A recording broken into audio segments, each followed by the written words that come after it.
যার সঙ্গে এদেশের গণতান্ত্রিক প্রেমী মানুষের গভীর সম্পর্ক, আন্দোলনের সম্পর্ক, রাজপথের সম্পর্ক ছিল। আমরা জামাতে ইসলামী বেগম খালেদা জিয়ার সঙ্গে দীর্ঘদিন আমরা গণতন্ত্রের জন্য সংগ্রাম লড়াই করেছি। সেই নেত্রী গুরুতরভাবে অসুস্থ থাকায় আমরা ওনাকে দেখতে এবং আমাদের শুভকামনা এবং দোয়া জানাবার জন্য আজকে উপস্থিত হয়েছিলাম। আমার সঙ্গে ডক্টর খালিদুজ্জামান, জামাতে ইসলামীর মেডিকেল বিভাগের আমির, এখানের ঢাকা 17 আসনের আগামী নির্বাচনে জাতীয় সংসদের সদস্য পদপ্রার্থী। তো আমরা ওখানে বিএনপির কেন্দ্রীয় অনেক গুরুত্বপূর্ণ নেতৃবৃন্দ আছেন, একজন উপদেষ্টা আছেন এবং বেগম খালেদা জিয়ার চিকিৎসার ব্যাপারে যিনি সবসময় তত্ত্বাবধান করছেন ডক্টর জাহিদ ভাই সহ সকলেই আমরা একত্রে দীর্ঘ সময় ওখানে অবস্থান করেছি। আসলে ওনার অবস্থা তো যেটা ডাক্তারদের কাছ থেকে আমরা জানতে পারলাম, এখনই একটা বোল্ট হবে এবং তারপরে নিশ্চয়ই ডাক্তাররা ব্রিফ করবেন। তো অবস্থাটা তো একেবারে খুব যে ভালো তা নয়, ডাক্তাররা খানিকটা জটিল। বাইরে পাঠাবার ব্যাপারে তো সিদ্ধান্ত ওনারা নিয়েই আছেন, কিন্তু এই অবস্থায় ট্রাভেল করানো জন্য ওনার শারীরিক ফিটনেসটা এখন নাই, এটাই একটু ক্রিটিক্যাল। সামগ্রিক চিকিৎসার কোনো ত্রুটি তো হচ্ছে না, তারা খুবই আন্তরিকতার সাথে ডাক্তাররা চেষ্টা করছেন। বাইরে উন্নত চিকিৎসার জন্য নেওয়ার ব্যাপারে ওনাদের সিদ্ধান্ত আছে, কিন্তু শারীরিক সক্ষমতা সাপেক্ষে ওনারা সে সিদ্ধান্ত হয়তো কার্যকর করবেন। এক্ষুনি কিছুক্ষণ পর একটা মেডিকেল বোর্ডের প্রস্তুতি চলছে।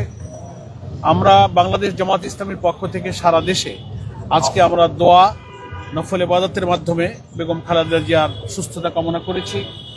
গতকালকে বাংলাদেশ জামাত ইসলামীর 2 দিনব্যাপী কেন্দ্রীয় মজলিস শুরার অধিবেশন ছিল। সারা দেশের কেন্দ্রীয় মজলিস শুরার সদস্য ভাই বোনেরা সেখানে উপস্থিত ছিলেন ঢাকায়।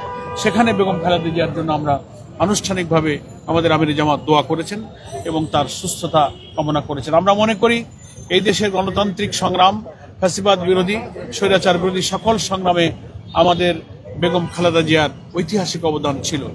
ফলে জাতির রাজনৈতিক সংকটের এই কঠিন সময়ে আমাদের বেগম খালেদা জিয়া, যিনি 3 বারের প্রধানমন্ত্রী, একটা দীর্ঘ অভিজ্ঞতা নিয়ে রাজনীতি করছেন, তিনি দেশের সকল মানুষকে যেমন ভালোবাসেন, দেশের মানুষও তাকে দল মতে ঊর্ধ্বে উঠে আপন মনে করেন। আমরা মনে করি রাজনীতির গণতন্ত্রের উত্তরণে একটি নতুন বাংলাদেশের বিনির্মাণের এই সময়ে দেশনেত্রী বেগম খালেদা জিয়ার সুস্থতা এবং দীর্ঘ হায়াত আমাদের রাজনীতি দেশের জন্য প্রয়োজন। আর উনি দেশের জন্য যে অবদান রেখে গেছেন, এ দেশের মানুষ সেটা স্মরণ করবে। জামাত ইসলামের পক্ষ থেকে আমরা ওনার সুস্থতা এবং দীর্ঘ হায়াত কামনা করি। উনি যেন সুস্থ হয়ে, কর্মক্ষম হয়ে আগামী বাংলাদেশ বিনির্মাণের জন্য উনি ওনার দীর্ঘ অভিজ্ঞতা দিয়ে যথেষ্ট অবদান এবং ভূমিকা রাখতে পারেন। আমরা এই দোয়া ওনার জন্য করেছি এবং সেই কথাই আমরা আজকে জানিয়ে এসেছি। আমরা এই দোয়া করতেই থাকব এবং ওনার চিকিৎসার জন্য সুফল আল্লাহ তাআলা দান করেন। এবং ওনার যে কষ্ট হচ্ছে, দেশবাসী দলমত নির্বিশেষে ওনার জন্য পেরেশান হয়ে দোয়া করছে।